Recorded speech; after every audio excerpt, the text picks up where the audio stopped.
1st of December 2015. You're watching the news on African Free Press Television. Good morning. My name is Leo Oketa. And I am Bridget Okulele. These are the stories we're tracking for you at this moment.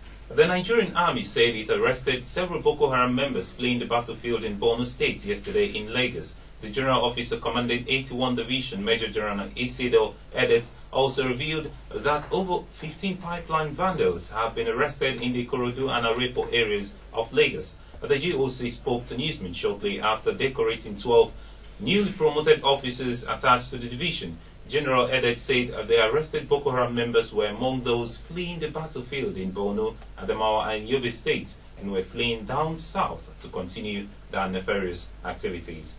The Senate yesterday mandated the Federal Ministries of Petroleum Resources, Budget and National Planning and Finance to include an additional 108 billion naira in the proposed 465.3 billion supplementary budget submitted to the National Assembly by President Muhammadu Buhari a fortnight ago.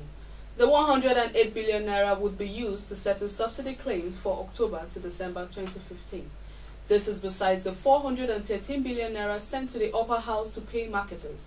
The Senate Committee on Appropriation gave the order in Abuja yesterday. Members of the committee said the subsidy claims were due to payments to major oil marketers between October and this month, which was not included in the 413 billion naira subsidy claims covering January to September 2015.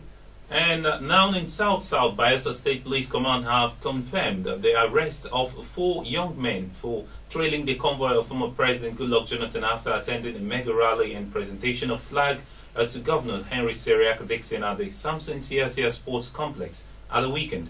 According to investigations, the men who were alleged to have intercepted and drove into the motorcade conveying the former president from the Julius Berger Bridge area of the state capital Yenagoa trailed and chased the motorcade to the entrance of the Yenagoa private residence of the former president in the Kwansia area of the town, before they were overpowered and arrested by a combined team of security operatives attached to Jonathan.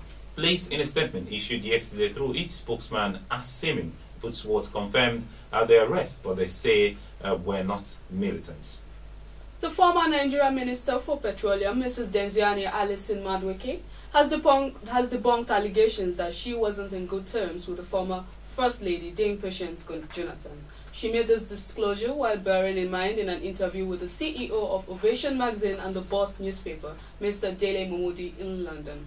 She noted that people don't know they've been family friends for long. She recounted how her mom, Mrs. Beatrice Agama, had always played the role of a godmother in the Niger Delta, and all the militants loved and respected her. And the former Minister of State for Finance under former President Goodluck Jonathan, Ambassador Bashi Yeguda, has been arrested by operatives of the Economic and Financial Crimes Commission, EFCC. He was picked up on Monday evening in Abuja at about 4 p.m. local time. According to a source in the EFCC, he is being questioned by a team of EFCC operatives for allegedly receiving suspicious payments from the office of the former National Security Advisor, Colonel Sambo Dasuki, who is being investigated over a $2 billion arms deal. Some of the monies alleged traced to Ambassador Bashir include 1.2 billion naira paid to him by the office of the NSA through a company and for unclear reasons. On the foreign scene, the Electoral Commission says Rachma Christian Kabore has won presidential elections in Burkina Faso. It says Mr. Kabore, a former prime minister, secured 53.5% of the votes on Sunday. It was the first election since last year's popular uprising, which toppled long-lasting President Blaise Compaoré.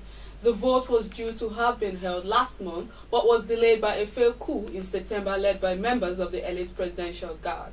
Mr. Compaoré's sister-in-law is now living in exile in neighboring Ivory Coast. The International National Electoral Commission says Mr. Kabore, 58, won the elections outright and there is no need to hold a second round.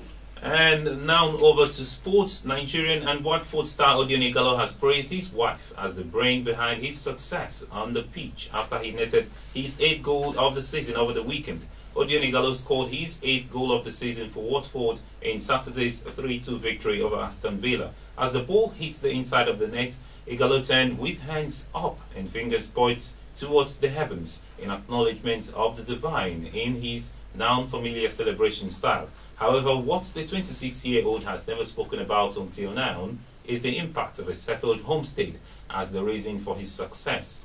The striker has now told reporters that his marriage to beautiful Sonia, which clocked 6 years a few days ago, has made him a complete person and put him in a good state of mind. The Nigerian forward and his wife have 3 children. That's the story we're tracking for you on African Free Press Television. For more, please do log on to our website at www.africanfreepress.com. Follow us on Twitter at African Free Press. Like our Facebook page at African Free Press. Please join us in our various discussions on various interesting topics on African Free Press Forum and subscribe to our YouTube channel at African Free Press. I am Leo Oketa.